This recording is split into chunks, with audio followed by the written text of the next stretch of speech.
လူတွေကိုမတိမတာလွှမ်းမိုးနိုင်တဲ့စကားပြောနည်း6မျိုးပြောပြပါမယ်။နံပါတ်1ကကိုကသူများစီကအကူအညီတစ်ခုခုလိုတဲ့အချိန်ကြရင်ရင်ဆုံးတစ်ဖက်လူကိုကူညီပေးလိုက်ပါ။ဥပမာအနေနဲ့ပြောရရင်ငါအရင်တစ်ခေါက်ကမင်းကိုကူညီပေးခဲ့တာမင်းငါ့ကိုဒီတစ်ခေါက်ကူညီပေးလို့ရလား။အဲ့လိုမျိုးပုံစံလေးတွေနဲ့အကူအညီတောင်းကြည့်လို့ရပါတယ်။ဒီနည်းကိုတော့ reciprocity rule လို့ခေါ်ပါတယ်။အဲ့ဒါကဘာအဓိပ္ပာယ်လဲဆိုတော့လူတွေကကိုယ့်ကိုကူညီထားတဲ့လူကိုဆိုရင်ပြန်ပြီးတော့ကူညီတတ်တဲ့စိတ်သဘောထားမျိုးရှိတယ်လို့ဆိုလိုတာပဲဖြစ်ပါတယ်။နံပါတ်2ကကိုကတစ်ဖက်လူကိုပြောတဲ့စကားကိုလုပ်တဲ့အရာကိုသဘောတူစေချင်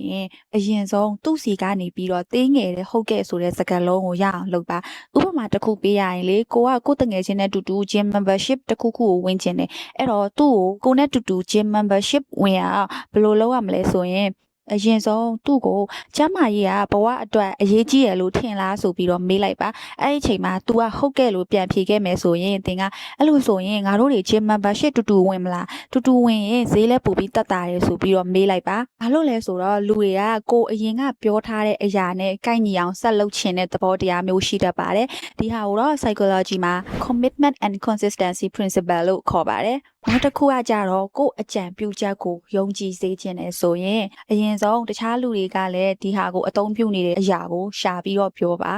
ဥပမာတင်းနဲ့တင်းငယ်ချင်းကအပြင်သွားတယ်အဲ့ချိန်မှာ तू ကမုတ်ဆိုင်တစ်ဆိုင်အောင်ထိုင်ခြင်းနဲ့တင်းကတခြားဆိုင်တစ်ဆိုင်အောင်ထိုင်ခြင်းနဲ့အဲ့ချိန်မှာတင်းကတင်းငယ်ချင်းကိုပြောလို့ရတာကငယ်ချင်းဒီဆိုင်ကအရန်လူစီတယ် food blogger ဘသူတွေကတောင်မှဒီဆိုင်ကို recommend ပေးထားတယ်ပြီးရင်ဒီဆိုင်ကဘလောက်တောင်မှစီလဲဆိုရင်နေ့လယ်3နာရီဆိုတာနဲ့သူတို့ဆိုင်မှာဒီမုတ်နေကမရတော့ဘူးကုန်သွားပြီဆိုပြီးတော့ပြောကြည့်လိုက်ပါအဲ့ချိန်ကျရင်တင်းငယ်ချင်းကတင်းထိုင်တဲ့ဆိုင်ကိုလိုက်ပြီးတော့ तू ထိုင်ခြင်းစိတ်ဖြစ်သွားပါလိမ့်မယ်ဘာလို့လဲဆိုတော့လူတွေကတခြားလူအများစုရွေးချယ်တာကိုပို့ပြီးတော့ယုံကြည်တတ်တဲ့လက်ခံတတ်တဲ့သဘောတရားရှိလို့ပါဒီနည်းကိုတော့ psychology မှာ social proof principle လို့ခေါ်ပါတယ်ပြီးရင်သင်ကသင်ဆိုင်ရာပစ္စည်းတစ်ခုခုကိုရောင်းထွက်ခြင်းနဲ့သင်ပြောတာကိုပို့ပြီးတော့ယုံကြည်စေခြင်းနဲ့ဆိုရင်ဒီပစ္စည်းကိုဒီအရာကိုပြောထားတဲ့ကျွမ်းကျင်သူရဲ့အမြင်ကိုကိုးကားပြီးတော့ပြောလိုက်ပါဥပမာက okay တို့က skin care တစ်ခုကိုရောင်းခြင်းတယ်ဆိုရင်ဟာဒီ skin care ကတော့ဘယ်ဆရာဝန်က aesthetic doctor တရားရောက်က recommend ပေးထားတယ်ဘသူတွေသုံးကြည့်တာအဆင်ပြေတယ်ပြီးတော့ beauty blogger တော်တော်များများလည်းသုံးကြည့်ကြတာအဆင်ပြေတယ်အဲ့လိုလေးတွေပြောကြည့်လိုက်ပါ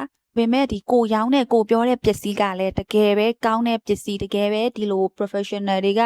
ညွှန်းထားတဲ့ပစ္စည်းမျိုးတကယ်ဖြစ်နေပြရပါမယ်ဒါကိုတော့ psychology မှာ authority principle လို့ခေါ်ပါတယ်နောက်ဆုံးတစ်ခုကတစ်ဖက်လူနဲ့ကိုကပို့ပြီးတော့ရင်းနှီးခြင်းနဲ့ပို့ပြီးတော့ကျွမ်းဝင်ခြင်းနဲ့ဆိုရင်အဲ့ဒီလူနဲ့တူတဲ့အရာတစ်ခုခုခံစားချက်ဖြစ်ဖြစ်အကြိုက်တွေပဲဖြစ်ဖြစ်တူတဲ့အရာတစ်ခုခုကိုရှာပြီးတော့ပြောကြည့်လိုက်ပါဥပမာသင်ကတငယ်ချင်းအစ်စ်လောက်ချင်တယ်အဲ့တငယ်ချင်းနဲ့ကိုနဲ့ကဘယ်အရာအတူညီလဲရှာလိုက်ပါဒီတငယ်ချင်းကသူကဒီမိသားစုပြဿနာတစ်ခုခုဖြစ်ဘူးတယ်လို့ကိုကိုရင်ဖွင့်လာရင်ကိုကလည်းအဲ့ဒီအကြောင်းအရာမျိုးပုံစံမျိုးဖြစ်ဘူးတယ်ဆိုရင်ငါလည်းဒီလိုပုံစံမျိုးဖြစ်ဘူးတယ်ငါလည်းနင့်လိုပဲဒီလိုခံစားဘူးတယ်ဆိုပြီးတော့သူနဲ့ခံစားချက်တူတဲ့အရာမျိုးကိုပြပြလိုက်ပါအဲ့ဒီအချိန်မှာသူနဲ့သင်နဲ့ကပို့ပြီးတော့ရင်းနှီးသွားပါလိမ့်မယ်ဘာလို့လဲဆိုတော့လူတွေကကိုနဲ့တူတယ်လို့ခံစားရတဲ့လူကိုပို့ပြီးတော့ရင်းနှီးကျွမ်းဝင်တတ်လို့ပါဒါကိုတော့ psychology မှာ liking principle လို့ခေါ်ပါတယ်